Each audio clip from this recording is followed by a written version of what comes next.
Hi hello good morning. എല്ലാവരും പള്ളിയിലൊക്കെ പോയോ? ഞങ്ങൾ രാവിലെ പള്ളിയിലൊക്കെ പോയേ. ഇന്ന് 6 മണിക്കായിരുന്നു കുർബാന. ഞങ്ങൾ പള്ളിയിലൊക്കെ പോയിട്ട് വന്നിട്ടുള്ള ഫോട്ടോ എടുപ്പായിരുന്നേ.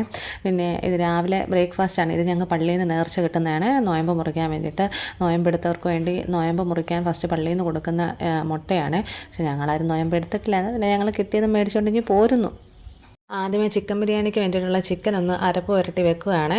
അപ്പോൾ അത് അവിടെ ഇരുന്ന് സെറ്റ് ആയിക്കോളും. ഇത് ഞങ്ങളുടെ ബ്രേക്ക്ഫാസ്റ്റിനുള്ള ചിക്കൻ സ്റ്റൂ കറിയാണ്. അതിനകത്തോട്ട് ഇച്ചിരി അണ്ടിപ്പരിപ്പ് അരച്ചാണ് ചേർത്തത്. അതിന് ശേഷമാണ് തേങ്ങാപ്പാൽ ചേർത്ത് കൊടുക്കുന്നത്. അപ്പം വലിയ എരിവില്ലാത്ത കറിയായിരിക്കും. പിള്ളേർക്കൊക്കെ അന്നേരം ഒരുപാട് ഇഷ്ടപ്പെടും. പിള്ളേർ കഴിക്കുകയും ചെയ്യും. നമ്മൾ എരിവുള്ള കറി വെച്ച് കൊടുത്താൽ ഇവിടെ അങ്ങനെ ഓടാറില്ല കറി. പിന്നെ ഞാൻ തന്നെ കൂട്ടി തീർക്കേണ്ടി വരും. പിന്നെ ഈ കുട്ടനാട്ടിലോട്ടൊക്കെ ഞങ്ങൾക്ക് ബ്രേക്ക്ഫാസ്റ്റിനൊക്കെ ഞങ്ങൾ ഇതുപോലെ താറാവ് മപ്പാസും ചിക്കൻ മപ്പാസ് അതുപോലത്തുള്ള കറികളാണ് വെക്കുന്നത്. നമ്മുടെ ബ്രേക്ക്ഫാസ്റ്റൊക്കെ റെഡിയായി ഞങ്ങളെല്ലാവരോടും ഒരുമിച്ചിരുന്ന് കഴിക്കാൻ പോവുകയാണ്. എല്ലായ്പ്പോഴും ഇങ്ങനെ ഞങ്ങൾ ഒരുമിച്ചിരുന്ന് കഴിക്കാറാണ് പതിവ്. പിന്നെ സ്കൂളിലൊക്കെ പോകുമ്പോഴേ ഉള്ളൂ അവർക്ക് ഫസ്റ്റ് കൊടുത്ത് പിന്നീടേ നമ്മൾ കഴിക്കത്തുള്ളൂ. പിന്നെ അവരെ സ്കൂളിലൊക്കെ കൊണ്ടാക്കിയിട്ട് വന്നിട്ടേ കഴിക്കാനിരിക്കത്തുള്ളൂ. ഇല്ലെങ്കിൽ പിന്നെ ഒരുപാട് ലേറ്റ് ആവും. നമ്മൾ അവർക്കുള്ള ഫുഡും എല്ലാം റെഡിയാക്കി നമ്മളോട് കഴിക്കാനിരുന്ന് കഴിഞ്ഞാൽ ഒരുപാട് സമയം എടുക്കും സ്കൂളിൽ പോകുമ്പോഴേ. ഇതാകുമ്പം സ്കൂൾ അടയ്ക്കുമ്പോഴേ എല്ലാവരോടും ഒരുമിച്ചിരുന്ന് കഴിക്കുകയും അപ്പം വർത്തമാനമൊക്കെ പറഞ്ഞ് പിള്ളേരുടെ ഓരോ കാര്യങ്ങളൊക്കെ കേട്ട് അവർ ഓരോന്ന് പറയും, നമ്മളത് കേട്ടുകൊണ്ടിരിക്കും. അവരുടെ സ്കൂളിലെ കാര്യങ്ങളും ഫ്രണ്ട്സിൻ്റെ കാര്യങ്ങളും പിന്നെ ചേച്ചി ചെയ്ത തെറ്റും അനിയൻ ചെയ്ത തെറ്റും ഓരോന്നും നമ്മളോട് ഇങ്ങനെ പറഞ്ഞുകൊണ്ടിരിക്കും. കഴിക്കാനായിട്ട് അങ്ങോട്ട് ഇരുന്നപ്പോഴാണ് മോള് ചായ കമത്തിയത്. ചായ എപ്പോൾ കൊടുത്താലും ഇച്ചിരി കളയാതെ എൻ്റെ മോള് കുടിക്കാറില്ല. അതിന് വഴക്ക് ഞാൻ പറയുകയും ചെയ്യുന്നുണ്ട്, ഞാൻ തുടച്ച് വൃത്തിയാക്കുകയും ചെയ്യുന്നുണ്ട്. അതെല്ലാം ഒന്ന് വൃത്തിയാക്കി പിന്നെ കൈയൊക്കെ ഒന്ന് കഴുകാൻ വേണ്ടിയിട്ട് ഞാൻ വീണ്ടും എഴുന്നേറ്റ് പോയേ.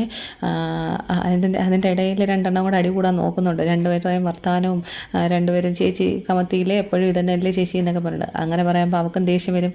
പിന്നെ രണ്ടെണ്ണം കൂടെ അടിയാവും. പിന്നെ അതിൻ്റെ ഇടയിൽ മോൻ സൂപ്പർ അമ്മ എന്നാണ് പറയണേ. അവന് ഒരുമാതിരിപ്പെട്ട കറികളൊന്നും ഇഷ്ടപ്പെടത്തില്ല. പക്ഷേ ഇന്ന് വെച്ച സ്റ്റൂ കറി ഭയങ്കരമായിട്ട് ഇഷ്ടപ്പെട്ടെ.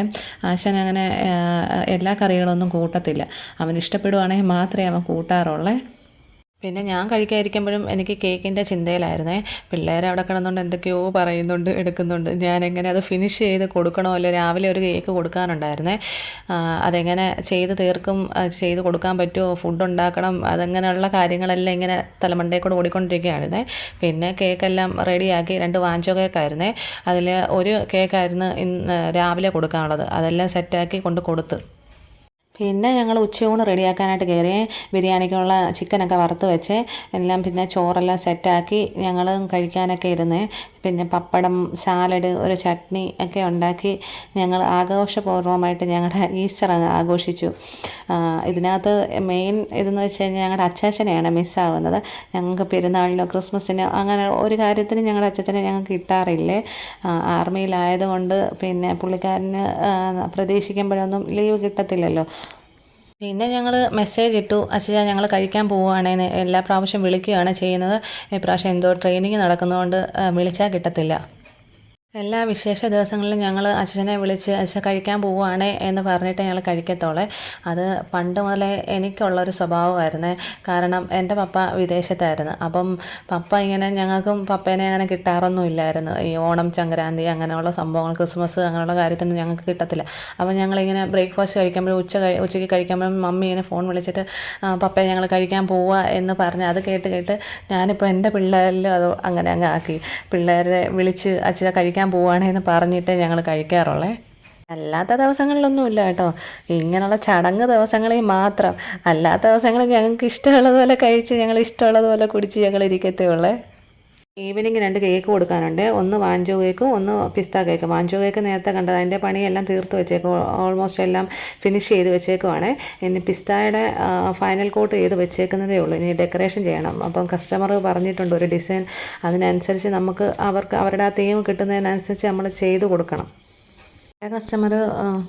കസ്റ്റമർ ഡിസൈൻ പറയുകയോ ഇല്ലെങ്കിൽ നമ്മുടെ ഇഷ്ടത്തിന് ചെയ്തോളാൻ പറയും. അല്ലെങ്കിൽ അവരൊരു തീം പറയും. നമ്മൾ അതിനനുസരിച്ച് ഒന്ന് ചെയ്ത് കൊടുത്താൽ മാത്രം മതിയേ. എനിക്ക് ഇഷ്ടമാണ് പുതിയ ഡിസൈനൊക്കെ പരീക്ഷിക്കാനൊക്കെ.